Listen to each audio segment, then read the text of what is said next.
Նախ շնորհավորում եմ բոլոր կանանց ապրիլի 7-ի կապակցությամբ։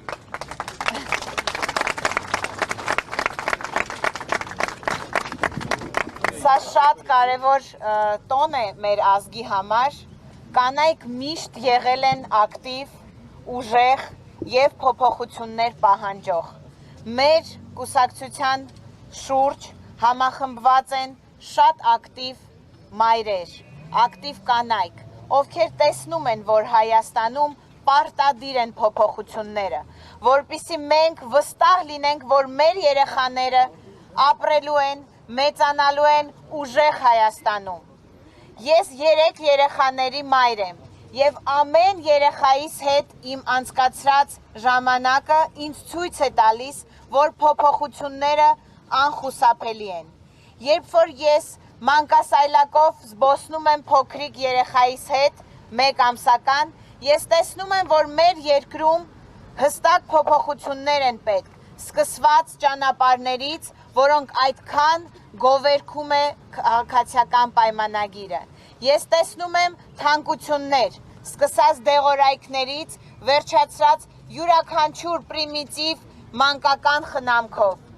Երբ ես միջնեկ աղջկաս հետ պատրաստվում եմ, որ ինքը այս տարի գնա դպրոց, ես տեսնում եմ, որ դպրոցական պայմանները և կրթական համակարգը չեն համապատասխանում այն ստանդարտներին, որոնք պիտի լինեն մեր երկրում։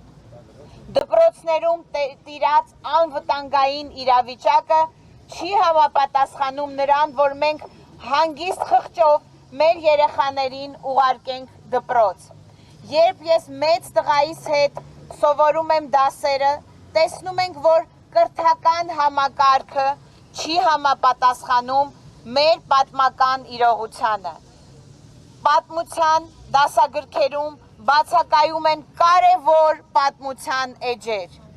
Անվտանգային համակարգը չի համապատասխանում նրան, որպեսզի մեր երեխաները կարողանան գնան դպրոց և մենք չանհանգստանանք այդ ամենի համար։ Այս ամենը ասում եմ նրա համար, որպեսզի հայ կանայք, հայ մայրերը հասկանան, որ ամբողջությամբ մեր երկրի ապագան վտանգի տակ է, որովհետև երկիրը չունի ուժեղ առաջնորդ։ Այս պահի դրությամբ մենք տեսնում ենք, թե ինչ է տեղի ունենում ազգային ժողովում։ Նիկոլ Փաշինյանը, վախենալով սկզբում Սամվել Կարապետյանի լուսանկարներից, հետո տեսնելով, թե ինչ ուժ է հավաքվում Սամվել Կարապետյանի շուրջ, հիմա էլ հասկանում է, որ ուժը արդեն բարձր դիրքերում է գտնվում և բոլոր սոցհարցումները ասում են միայն մեկ ճշմարտություն, որ ուղիղ 2 ամսից Սամվել Կարապետյանը լինելու է Հայաստանի Հանրապետության հաջորդ վարչապետը։ Դուք համամիտ եք ինձ հետ։ Հազարավոր մարդիկ մոտենում են մեզ մարզերում, մայրաքաղաքում, մարզկենտրոններում և ասում են միակ խոսքերը։ Խնդրում ենք մինչև վերջ գնացեք և վերջապես ուժեղ Հայաստան դարձրեք, մեր երկիրը դարձրեք ուժեղ։ Այս պահի դրությամբ քաղաքացիական պայմանագիրը ուզում է ընտրական օրենսգրքում փոփոխություն կատարել, որպեսզի ուժեղ Հայաստան Սամվել Կարապետյանի հետ դաշինքի անվանումը չկարողանա մասնակցի ընտրություններին։ Մենք անընդունելի ենք համարում այս պրոցեսները։ Մենք հասկանում ենք, որ արդեն վերջին շանսերից են կախվում քաղաքացիական պայմանագիր կուսակցությունը։ Եկեք համախմբվենք և թույլ չտանք, որպեսզի այսօր ազգային ժողովում այդ փոփոխությունը իրականություն դառնա։ Սիրելի ժողովուրդ, մենք տեսնում ենք, որ Սամվել Կարապետյանը այն միակ առաջնորդն է, ով իր փորձով, իր կարողությունով, իր հնարավորություններով, իր տարիների վաստակած և իր հայրենասիրությամբ միակն է, ով կարող է փրկել մեր երկիրը և Հայաստանը դարձնել ուժեղ։ Ես կոչ եմ անում բոլոր գիտակից մեր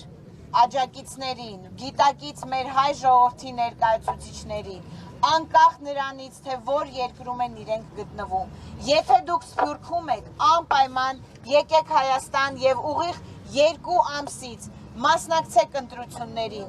Բոլորի ձայնը կարևոր է, բոլորիս ձայնը որոշիչ է։ Անպայման ուղիղ 2 ամսից կատարեք ձեր ընտրությունը եւ մասնակցեք ընտրություններին։ Եվ համոզված եղեք, որ ուժեղ Հայաստանը գալու է շատ շուտով Սամվել Կարապետյանի հետ։ Շնորհակալություն։